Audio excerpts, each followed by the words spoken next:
प्यारे बच्चों, नमस्कार। जेसीईआरटी के डीजी स्कूल में आपका स्वागत है।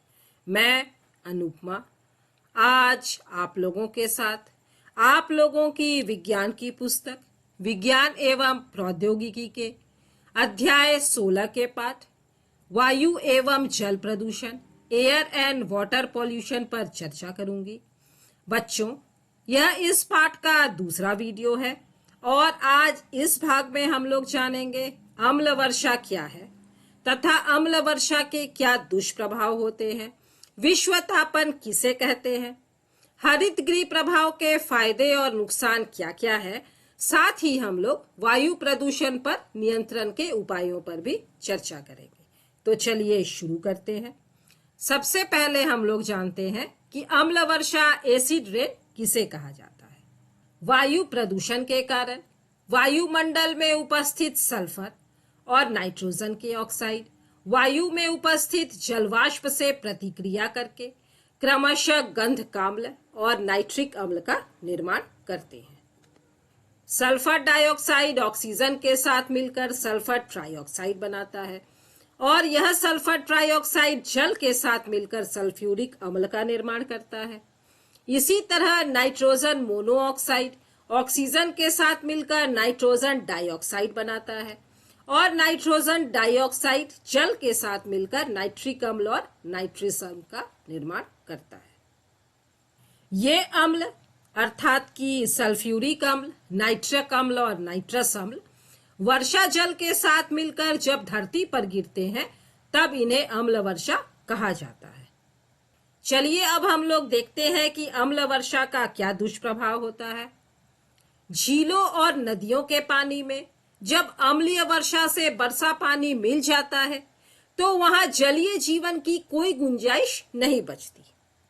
झीलों, नदियों और अन्य मीठे पानी के निकायों के अधिक अम्लीय बनने के कारण इनके जल में रहने वाले जलीय जीवों और अन्य जलीय पौधों की संख्या बहुत कम हो जाती है और जब इस अम्ल की मात्रा बहुत अधिक हो जाती है तो जलीय जीव मरने भी लगते हैं। साथ ही नदियों, तालाबों और झीलों का जल पीने योग्य भी नहीं रह जाता। अम्लीय वर्षा के कारण मिट्टी का पीएच का मान कम हो जाता है, जिस कारण पौधों द्वारा खनिजों का अवशोषण प्रभावित होता है। जब मिट्टी का पीएच 4.5 से घटकर 3.5 हो जाता है तो पौधे खनिजों का अवशोषण कम करते हैं, जिसके कारण भूमि की उर्वरता में कमी आती है और फसल की पैदावार भी कम हो जाती है। इससे जंगलों और वन्य जीवों को भारी क्षति पहुंचती है। जब अम्लीय वर्षा वन क्षेत्रों में पड़ती है तो इससे सीसा और जस्ता जैसी विषाक्त धातुएं निकलती हैं, जिससे वृक्षों और पौधों की कम वृद्धि होती है। बच्चों, आप लोगों को पता है पश्चिमी जर्मनी के 3/4 जंगलों को अम्ल वर्षा से हानि पहुंची है। इमारतों को भी अम्ल वर्षा से नुकसान पहुंचता है। मुख्यतः सल्फर डाइऑक्साइड चूना पत्थर द्वारा अवशोषित होकर उसे जिप्सम में बदल देता है, जिससे कि इमारतों में दरारें पड़ जाती हैं। और इसका एक प्रमुख उदाहरण ताजमहल का क्षरण है। आप लोग जानते हैं कि ताजमहल सफेद संगमरमर से बना है, लेकिन आगरा के बगल में मथुरा में तेल परिशोधक कारखाना है और उस कारखाने से निकलने वाले कार्बन कणों के कारण ताजमहल का रंग पीला होते जा रहा है और इस घटना को संगमरमर का कैंसर भी कहा जाता है। अम्लीय वर्षा मनुष्यों को भी प्रभावित करती है। अम्लीय वर्षा के कारण त्वचा पर दाने निकलना, खुजली, बालों का झड़ना और श्वास संबंधी समस्याएं उत्पन्न होती हैं। अम्लीय वर्षा के कारण जहरीली धातुएं भूमिगत पेयजल स्रोतों में मिलकर भूमि के पानी को भी मानव उपयोग के लिए अयोग्य बना देती हैं। तो ये थे बच्चों अम्लीय वर्षा के दुष्प्रभाव। चलिए अब हम लोग देखते हैं कि ताजमहल की सुरक्षा के लिए सर्वोच्च न्यायालय द्वारा क्या-क्या उपाय किए गए हैं। आगरा और उसके आसपास स्थित उद्योगों को सीएनजी और एलपीजी जैसे स्वच्छ ईंधनों का उपयोग करने का निर्देश दिया गया है। तेल शोधक कारखाने की चिमनी की ऊंचाई बढ़ाई गई है और उसमें फिल्टर लगाया गया है जिससे कि कार्बन कण हवा में नहीं उड़ सके। साथ ही ताजमहल के क्षेत्र में मोटर वाहनों को सीसा रहित पेट्रोल का उपयोग करने का आदेश है।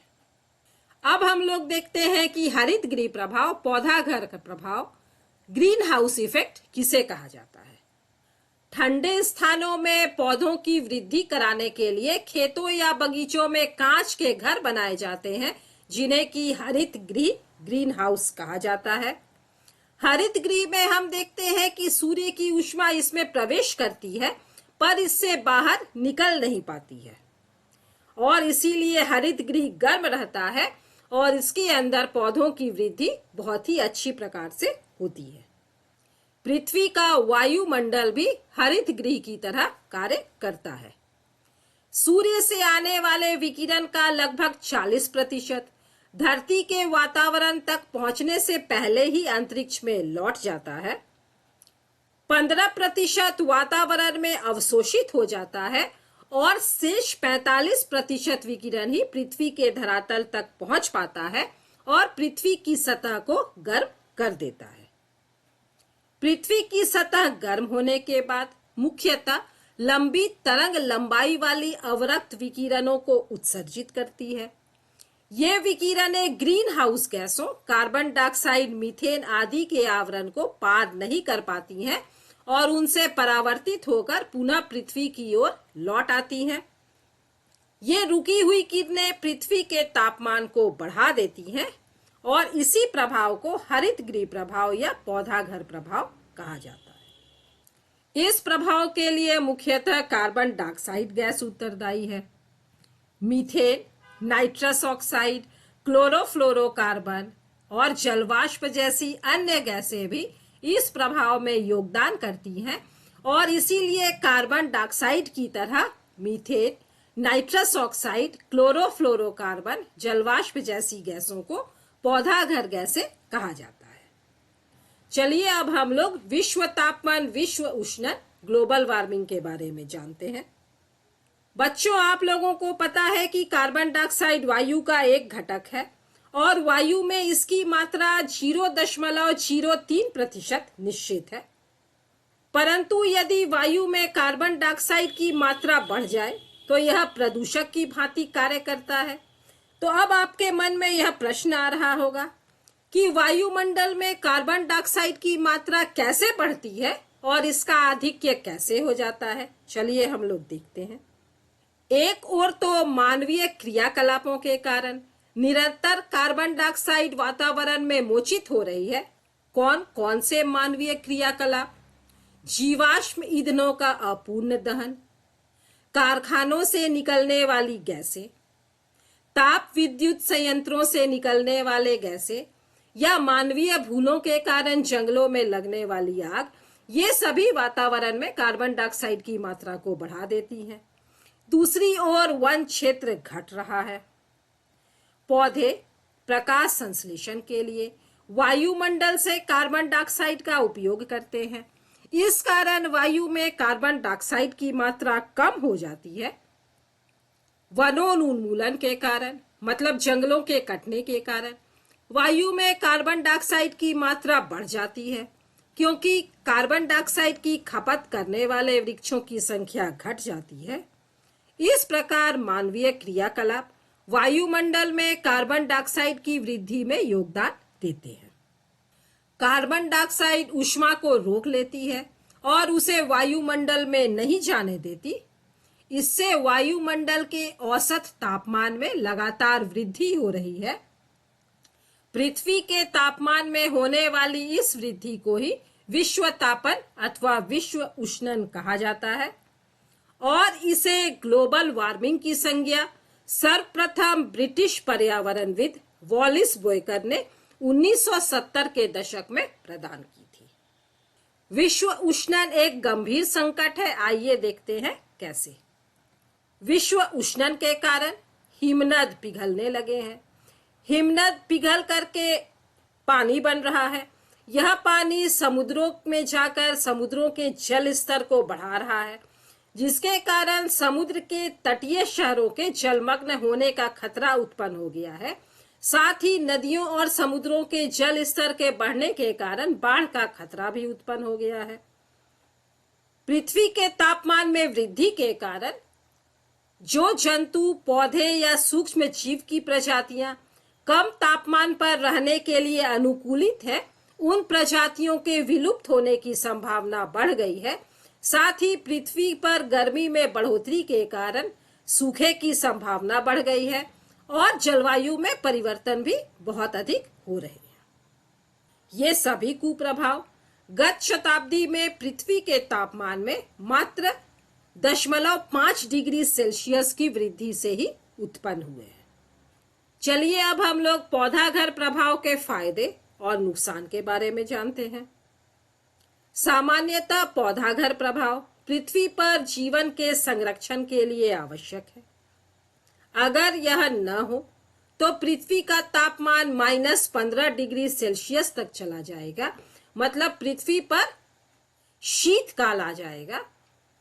किंतु अब इसकी अत्यधिक वृद्धि संपूर्ण विश्व में चिंता का विषय है। बहुत से देशों ने पौधाघर गैसों के उत्सर्जन में कमी करने के लिए एक अनुबंध किया है। संयुक्त राष्ट्र सम्मेलन के अंतर्गत क्योटो प्रोटोकॉल एक ऐसा ही अनुबंध है जिस पर बहुत से देश हस्ताक्षर कर चुके हैं। चलिए अब हम लोग देखते हैं कि हम लोग वायु प्रदूषण पर नियंत्रण किस प्रकार कर सकते हैं। वर्ष 2000 में झारखंड राज्य के निर्माण के बाद से राजधानी रांची में वायु प्रदूषण का स्तर 10 गुना बढ़ गया है और इसके प्रमुख कारण है जनसंख्या में असाधारण वृद्धि, वाहनों की संख्या में 20 गुनी वृद्धि, आधारभूत संरचनाओं के लिए बड़े पैमाने पर हुई वृक्षों की कटाई, अंधाधुंध भवन निर्माण आदि। झारखंड की औद्योगिक नगरी जमशेदपुर, बोकारो, धनबाद आदि का हाल भी कमोवेश ऐसा ही है। वायु प्रदूषण को कम करने के लिए निम्नलिखित उपाय किए जा सकते हैं। घरेलू ईंधन के रूप में कोयला तथा लकड़ी की जगह आदर्श ईंधन जैसे गोबर गैस और एलपीजी का प्रयोग करना चाहिए, जिससे कम से कम धुआं और दूषित गैसें बाहर निकले। अपशिष्ट गैसों और धुएं का पूर्ण ऑक्सीकरण करा दिया जाए, जिससे कि प्रदूषण कम हो। स्वचालित वाहनों में सीसा रहित पेट्रोल, सीएनजी और एलपीजी का उपयोग करना चाहिए। साथ ही इंजन की नियमित देखभाल करनी चाहिए। बीच बीच में इंजन की ट्यूनिंग कराते रहना चाहिए, जिससे कि धुआं कम निकलेगा और कम प्रदूषक वातावरण में उत्सर्जित होंगे। निजी वाहनों की जगह सार्वजनिक वाहन, पब्लिक ट्रांसपोर्ट का उपयोग करना चाहिए। साथ ही साइकिल, ई रिक्शा आदि के उपयोग को बढ़ावा देना चाहिए। वनों की कटाई पर रोक लगानी चाहिए और बड़े पैमाने पर वृक्षारोपण करना चाहिए, क्योंकि वृक्ष कार्बन डाइऑक्साइड के बहुत बड़े शोषक हैं और इसके लिए सरकार द्वारा जुलाई के प्रथम सप्ताह में वन महोत्सव कार्यक्रम चलाया जाता है। कल कारखानों को आबादी से दूर स्थापित किया जाना चाहिए। कल कारखानों की चिमनियों की ऊंचाई अधिक होनी चाहिए और चिमनियों पर फिल्टर लगे होने चाहिए, जिससे कि आसपास के स्थानों में प्रदूषक गैसों में कमी आए। दिवाली, नव वर्ष, विवाह समारोह आदि अवसरों पर पटाखों का बहिष्कार करना चाहिए, जिससे वायु प्रदूषण में कमी आएगी। ऊर्जा के गैर परंपरागत स्रोतों, सौर ऊर्जा, पवन ऊर्जा, जल ऊर्जा और आणविक ऊर्जा के उपयोग को बढ़ावा देना चाहिए। आवागमन में बाधा डालने वाली पार्किंग से बचना चाहिए और जब हम चौराहे के क्रॉसिंग या लाल बत्ती में खड़े हों तो हमें अपने वाहन का इंजन बंद कर देना चाहिए। अपने मित्रों व रिश्तेदारों को धूम्रपान से बचने की सलाह देनी चाहिए। खुले में शौच करने से बचना चाहिए, क्योंकि मल मूत्र में कई तरह के सूक्ष्म जीव होते हैं जो वायु को प्रदूषित कर सकते हैं, जैसे कि पोलियोग्रस्त बच्चे के मल में उपस्थित पोलियो वायरस हवा के द्वारा ही फैलता है। सरकार द्वारा वायु की गुणवत्ता की नियमित मॉनिटरिंग की जानी चाहिए और पर्यावरण स्वच्छता हेतु जन चेतना कार्यक्रम चलाए जाने चाहिए। इन उपायों के द्वारा हम लोग वायु प्रदूषण पर नियंत्रण कर सकते हैं। बच्चों, इस भाग में हमने जाना अम्ल वर्षा क्या है, अम्ल वर्षा के क्या क्या दुष्प्रभाव होते हैं, विश्व तापन क्या है और उस पर हरित गृह का क्या प्रभाव पड़ता है। साथ ही हमने हरित गृह प्रभाव के फायदे और नुकसान पर भी चर्चा की और हमने यह भी जाना कि हम वायु प्रदूषण पर नियंत्रण किस प्रकार कर सकते हैं। अगले भाग में हम जानेंगे जल प्रदूषण तथा जल प्रदूषण के स्रोतों के बारे में। प्रदूषित जल से कौन कौन सी बीमारियां होती हैं, हम जल प्रदूषण पर नियंत्रण कैसे कर सकते हैं और पेयजल किसे कहा जाता है। मिलते हैं बच्चों वायु एवं जल प्रदूषण पाठ के तीसरे वीडियो में। तब तक स्वस्थ रहिए, सुरक्षित रहिए, पढ़ते रहिए। Thank you.